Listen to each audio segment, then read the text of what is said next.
Je veux dire, on joue Barça, qui est invaincu, qui est l'équipe qui marque des buts. Ils ont Yamal, ils ont une équipe performante, et ils sont en tête de la Ligue 1. Et tout le monde disait avant le match, ça va être compliqué, c'est difficile pour Monaco, ça serait un exploit de gagner ce match-là. Ils gagnent.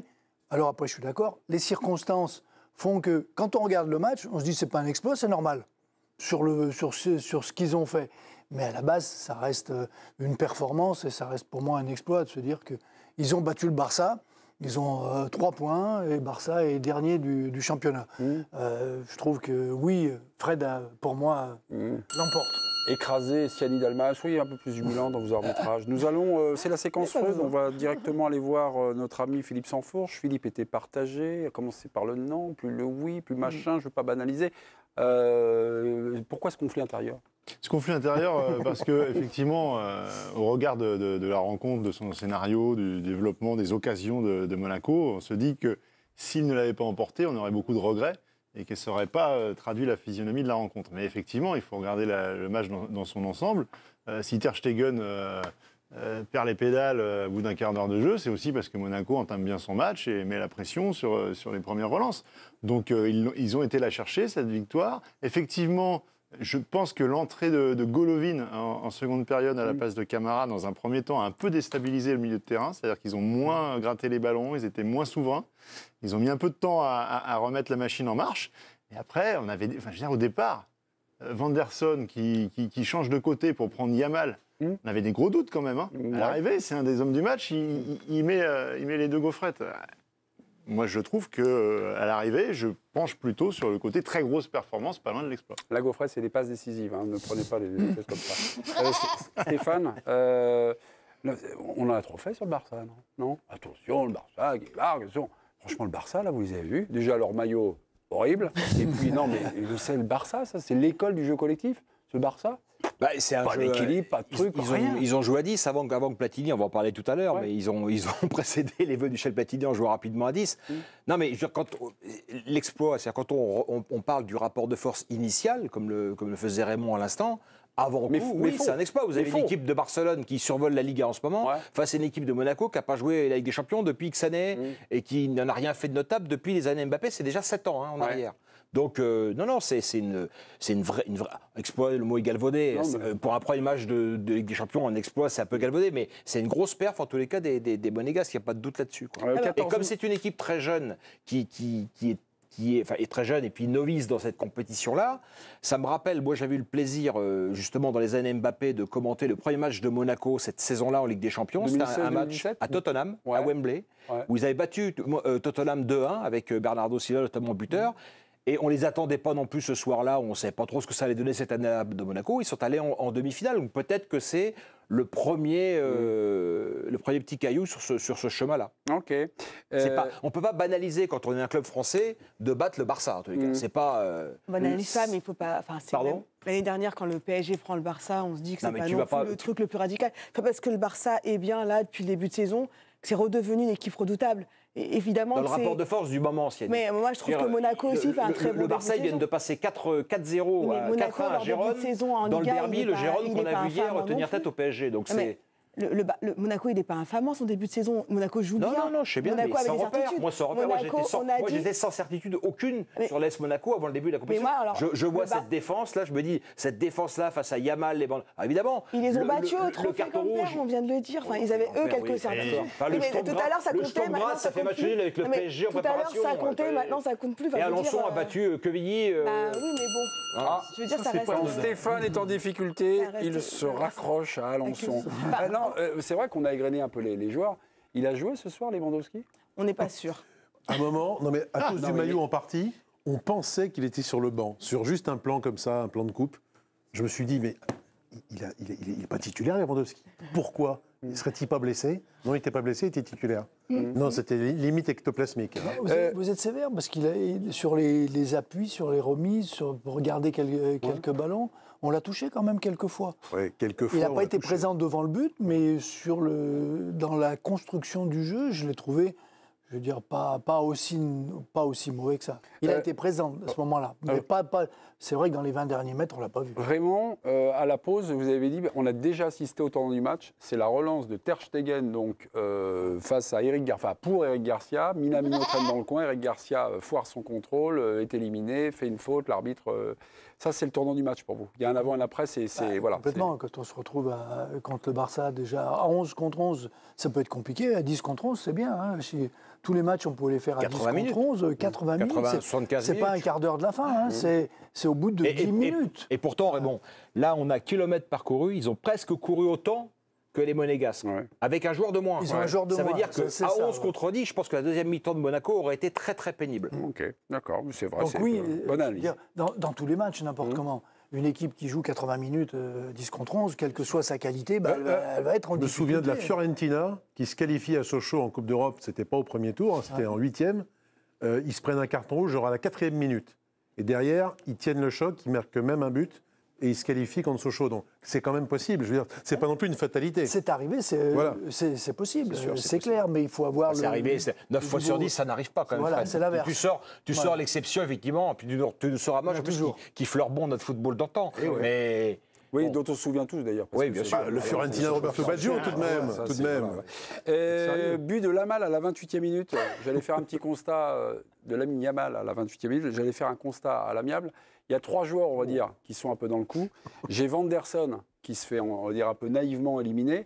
J'ai Salisu, qui est juste derrière, donc, qui veut intervenir, qui cadre, mais qui ne cadre pas. Puis j'ai Philippe Keun. Je crois qu'à la mi-temps, vous vouliez tomber sur Philippe Keun, le gardien. Vous lui reprochez quoi pour vous, non, mais pour vous, c'est le principal fautif.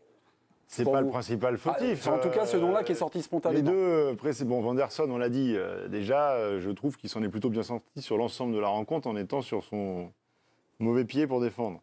Mais bon, le talent de Yamal, on ne le découvre pas ce soir. Donc qu'il efface 2 joueurs de cette manière-là, il l'efface, le premier, c'est du Nice. Après, sa frappe, elle est bien placée, mais Keun doit la toucher à minima, quoi. C'est sa première impulsion, son démarrage pied gauche, c'est quand même très suspect. Vanderson, s'il avait été de son côté, le côté droit, est-ce qu'il se serait fait éliminer comme ça? Pareil, là. C'est un ballon qui est en l'air. Non, mais est-ce que c'est le fait de changer de côté, le gars a plus ses repères, machin, tout ça, un peu perturbé? Non, pas plus. Là, non, quand c'est un ballon au pied, oui, qu'il est embarqué. Ouais. Mais là, sur un ballon en l'air, quelle que soit la situation, il se fait avoir, il laisse l'autre prendre appui. Au lieu de jouer l'attaquant, il s'occupe que du ballon et il ne voit pas qu'il s'est fait bloquer. Puis c'est le génie de Yamal quand même. Ce but-là, c'est d'abord ça. C'est d'abord Yamal, au passage, quand même, donc héros de l'Euro, jamais marqué en Ligue des Champions. Premier but en Ligue des Champions. Il ouvre son compteur. Yamal, vous réagissez sur l'équipe. Non, mais je ne sais pas si on se rend compte du truc. Le joueur de l'Euro qui avait jamais mis un but en Ligue des Champions. Oui, mais c'était le premier match. Ah non, c'est Cubarsí, je confonds. Non, il avait déjà un peu joué. C'est fou le foot d'aujourd'hui. Je vous mets un peu sur pause, Virginie, parce que vous occupez de l'équipe Connect. Il y a pas mal de réactions. Ça réagit pas mal sur Yamal, le match de Yamal. Mais Karine vient de se connecter, notre envoyé spécial. Bonsoir, Karine. Vous m'entendez? Bonsoir Mémé. Voilà. L'ambiance chez vous, là, l'ambiance à Monaco, vous nous la racontez, ce qu'on n'a peut-être pas vu à la télévision. C'est intéressant d'avoir votre point de vue sur ce match, Karine. L'ambiance était très belle, on le rappelle, hein, évidemment, le stade Louis II était à guichet fermé et puis les Monégasques sont très bien entrés dans le match. Il n'y a pas eu de ronde d'observation. Alors évidemment, il y a cette exclusion qui arrive tôt dans le match, mais Monaco a fait un match plein. Monaco vraiment mérite cette victoire obtenue face au leader de Liga 2-1. Donc évidemment que l'ambiance était belle. Je pense que tout le monde ce soir est fier du visage que Monaco a proposé. Ce Monaco qui est très séduisant en Ligue 1, qui est porté vers l'offensive, à 18h, il ne s'est pas renié. Il n'a pas eu peur. Il a laissé une composition offensive avec 4 joueurs à vocation offensive, avec des jeunes joueurs qui n'avaient jamais joué en Ligue des Champions, comme Ben Seguir, comme Akliouche qui donc marque ce premier but en Ligue des Champions. Et c'est vraiment bien de voir un club français qui a cette mentalité-là en Ligue des Champions, qui n'a pas peur. Zakaria a fait un match énorme aussi au milieu de terrain et vraiment j'ai trouvé que Monaco avait réalisé un grand match et avait vraiment bien muselé Barcelone, même si, on le rappelle, le Barça a été évidemment réduit à 10. Karine, vous êtes où? Parce qu'en général, on suit les coachs, là, mais vous êtes où précisément? Vous pouvez expliquer à nos téléspectateurs? Eh bien, nous sommes en zone mixte. On a choisi de faire la zone mixte parce que vous le savez, en fait, les deux coachs ne parlent pas français, évidemment. Et donc, on préfère avoir les joueurs qui parlent français du côté du FC Barcelone et du côté, évidemment, de l'AS Monaco. Donc, voilà pourquoi nous sommes entourés de journalistes français et espagnols. Et Karine, votre intervention m'a donné une idée. C'est vrai que le match sur le banc et le coaching d'Adi Hutter accompagne, on va dire, ce sentiment que Monaco pouvait battre ce soir le Barça. C'est un coaching conquérant. Non, mais c'est un coaching de message. Ce soir, on les joue, on va les jouer par rapport à ces changements-là. On voit Golovin, on voit Georges Ilenikena, Balogun, Caio Henrique. Les changements offensifs, il les a fait. Il fallait marquer le deuxième but. Qu'il a sorti Embolo, qui avait un peu de mal quand même à se trouver des situations, et celui qui rentre, lui, il marque. Balogun a des occasions, ils ont vraiment apporté quelque chose. Mais c'est vrai que ce choix, pour jouer contre le Barça, c'est-à-dire, soit on est une machine à défendre comme l'Inter, on se met en place, ou Chelsea, là, où on va faire 0-0, voilà, et on est parti là-dessus. Soit on se dit, on va les mettre en difficulté parce qu'on sait qu'en jouant, il va y avoir des espaces, il va y avoir des situations. On prend ce risque. Et quand on a des joueurs de talent, aujourd'hui, c'était la bonne option. Parce que Monaco, c'est la nature de son effectif aussi qui le guide vers ça. Monaco n'a pas un effectif. Ses atouts forts, c'est Ben Seguir, c'est Akliouche, c'est Golovin, c'est Minamino, c'est ces joueurs-là. C'est ça. C'est des choix offensifs, mais il n'avait pas le choix, c'est comme ça. Je pense que s'il décide de faire la... En plus, encore une fois, parce que son choix, quand même, c'est de déplacer Vanderson. Donc il y a quand même une idée défensive au départ aussi. Mais après, le choix du coaching, il est décidé par ce 10 contre 11.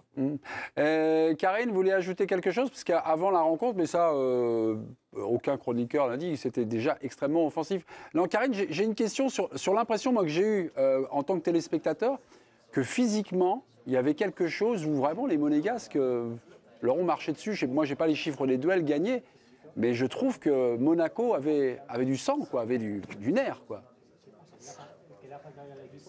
Ah oui, mais tous les ballons étaient quasiment gagnés par les Monégasques. J'ai insisté sur Zakaria parce que je pense que tout le monde a évidemment beaucoup aimé son match, mais c'est aussi le cas de Minamino. Et finalement, on a vu aussi Lamine Yamal avant qu'il marque ce but qui est absolument magnifique et qui montre tout son talent. Et il n'y arrivait pas dans son couloir. Il était gêné à chaque fois. Et je trouve que vraiment le FC Barcelone, vous dites oui, face au FC Barcelone, on est obligé d'être ambitieux. Non, il y a beaucoup de coachs qui auraient pu mettre un petit milieu de terrain supplémentaire, qui aurait pu un petit peu se renier, on aurait pu le comprendre parce qu'avant le match, évidemment, le FC Barcelone faisait très peur avec cette place de leader en Liga et cette victoire, notamment le match où ils ont mis 7 buts et c'est pas ce qu'a fait Adi Hutter et je pense que aussi ça a donné beaucoup de confiance à ses joueurs. Ben Seguir, oui, il a perdu des ballons mais il a été essentiel, il avait toujours la main levée pour se proposer, pareil pour Akliouche, donc j'ai envie de dire vraiment bravo au coach, premier match de Ligue des Champions, donc c'est quand même fort ce qu'il a fait et évidemment à tous les joueurs parce que les entrants ont aussi beaucoup apporté. À partir du moment où le FC Barcelone est allé chercher cette victoire en jouant beaucoup plus haut, qu'est-ce qu'a fait Monaco? Ils ont joué dans la profondeur, ils les ont punis et donc ils ont eu une lecture de la rencontre parfaite. Charla espagnol, Karine Galli? Charla espagnol? Tu parles espagnol, Karine? Parce qu'il y a Pedri derrière vous. J'entends plus. Oui, d'accord, c'est bien. C'est l'Orient française, donc dès qu'on parle espagnol, ça passe plus, mais ça fait une petite séquence. Le match d'Embolo, à la 59e minute, il est sorti, il est remplacé par le buteur Ilenikena, Georges de son prénom, né à Lagos. Il lui en faut quand même, enfin, pour pas marquer d'ailleurs. Mais un peu trop. Un peu trop pour son bien. On parlait des extrémités en première mi-temps. Keun, Embolo. Philippe Keun, Embolo, deux Suisses. On va citer Zakaria qui lui fait un match énorme encore une fois, qui a un impact absolument monstrueux, heureusement. Mais sinon, les deux extrémités, elles ont failli coûter très cher quand même à Monaco parce qu'un match où l'état d'esprit est là, où les occasions sont là aussi, qu'Embolo sorte sans avoir marqué une seule fois, c'est quand même un peu regrettable. Allez-y, non, le remplaçant marque. Donc je veux dire, c'est Embolo, il va être rapidement en danger. Si ce Ilikena... c'est ça, je me trompe pas. Ilenikena. Ilenikena. Il faut s'habituer à lui. Pardon. Il faut s'habituer à lui. Et même Balogun qui est rentré, qui a été bon. Il a montré quelque chose de plus dans les courses, dans les prises de balles. il a été, je dis, il y a longtemps que je ne l'avais pas vu comme ça. Hein. Georges Ilinikena. Après, Brel Mbolo, il faut peut-être lui laisser un petit peu de temps aussi. La saison dernière, il n'a quasiment pas joué, il s'était blessé gravement. Je pense qu'il a peut-être aussi besoin de retrouver du rythme. Il fait les appels. Alors après, c'est vrai qu'il est hors jeu, mais c'est aussi le jeu du Barça qui fait ça. Enfin, il joue très très haut. Et effectivement, c'est Trop de fois hors jeu. C'est bien pour Monaco. C'est peut-être après, c'est peut-être difficile. Oui, mais ça va vite. T'as raison, Siani, mais le foot de très haut niveau comme là, c'est ta chance. C'est pas devenu une Brel en... Bien joué, bien joué. Pas mal. Nabil Gélit, hein. C'est le prénom, hein, Brel Mbolo. Mais il n'est pas devenu mauvais. Je pense que c'est le fait d'avoir été blessé. Il faut qu'il retrouve des repères et ça va revenir. C'est un très bon attaquant. Non, mais l'histoire du foot, c'est quand même ça. Hein. C'est ton remplaçant qui rentre, qui marque, et puis s'il confirme le match d'après. Ils ont 3 avant-centres, ils pourraient en prêter un au PSG. D'accord. Ça, c'est un débat sur le Paris Saint-Germain. Juste un petit mot quand même sur Ilinikena, parce que... Non, oui, mais je vous mets juste un stop, parce que ça fait à peu près un quart d'heure que j'essaie de lancer Virginie, parce que Ilinikena a parlé à Virginie Saint-Silly. Oui, modestement, il est très content, Ilinikena. Je suis très content, je suis fier de l'équipe. On a mérité la victoire. Avec un effectif comme celui-ci, on peut aller très loin. On peut aller très loin. Tiens, la suite, c'est quoi Dynamo Zagreb, qu'on a pris 9 là, au Bayern, ce sera le prochain match, ce sera le 2 octobre prochain.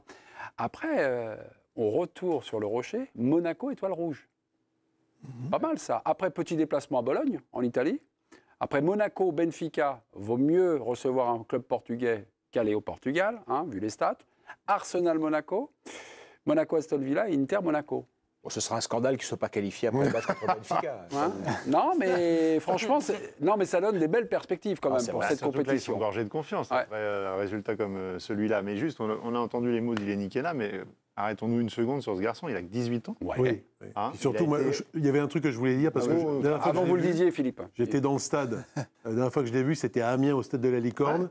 On n'était pas très nombreux ce soir-là parce que c'était en Ligue 2 et Amiens ne faisait pas une saison incroyable. C'était la saison dernière. C'est quand il marque le super but, là ? Non, justement, c'est pas ce soir-là. Pardon. Il avait été moins en réussite, mais on en parlait déjà beaucoup, évidemment, au sein du club. Il est franco-nigérian et il a pas mal de qualités quand même. Mais c'était le distinguo là de le voir tromper Ter Stegen ce soir, après l'avoir vu dans un stade de la Licorne, où il faisait relativement froid, on était à peu près 2000 pèlerins, ça m'a fait assez plaisir. C'est pas son premier but. En fait, vous avez marqué. Il était déjà le plus jeune, alors franco-nigérien, mais le plus jeune français à avoir marqué en Ligue des Champions devant Zahir Emery. Frédéric, en fait, vous parliez de vous là. J'ai animé un match à la Licorne. Quoi. Très bien. Je voulais me vanter en affirmant que j'avais commenté à la Licorne. Marqué, moi, je n'ai pas suivi l'affaire Philippe. Il avait marqué avec qui à 16 ans alors ? Anvers. D'accord. Envers. Exactement. Non, je reviens juste sur Mbolo et les hors-jeux là. Est-ce qu'ils sont trop de fois hors-jeu ce soir-là ? Vous êtes le coach ?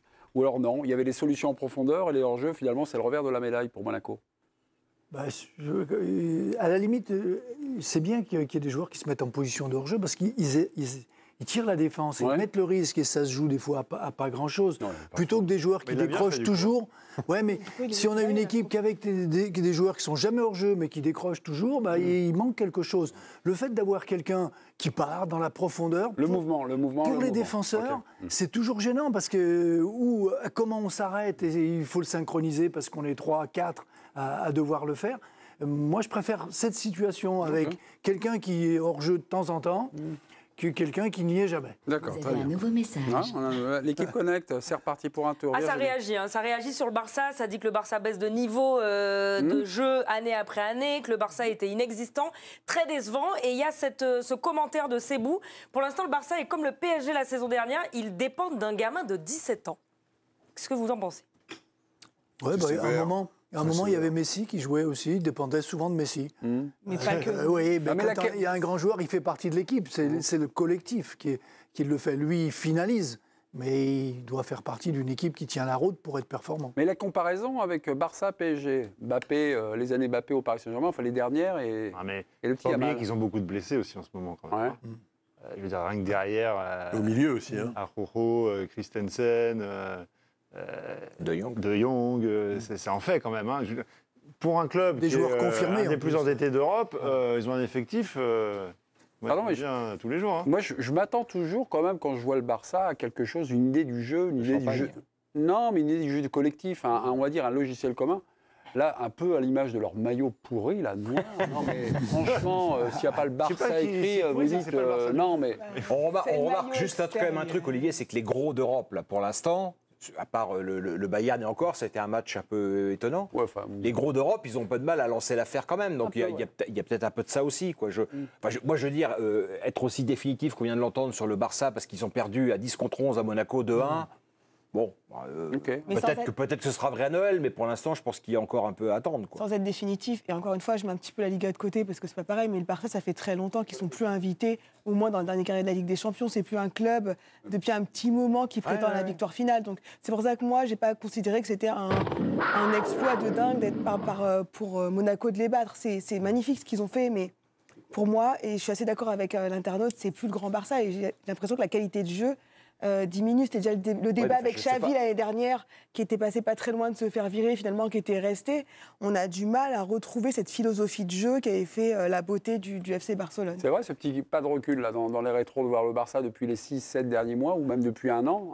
L'histoire du Barça, c'est des cycles aussi. Parce qu'on veut forcément associer au Barça une certaine idée du jeu. On ne va pas imaginer un Barça. Mais on a aussi vu des Barça champions et quarts, ou même finalistes de Coupe d'Europe, sans être une équipe flamboyante, magique. Quoi. Mais c'est sûr qu'avec une idée un peu collective. Je ne demande pas le Barça de Guardiola. Mais est-ce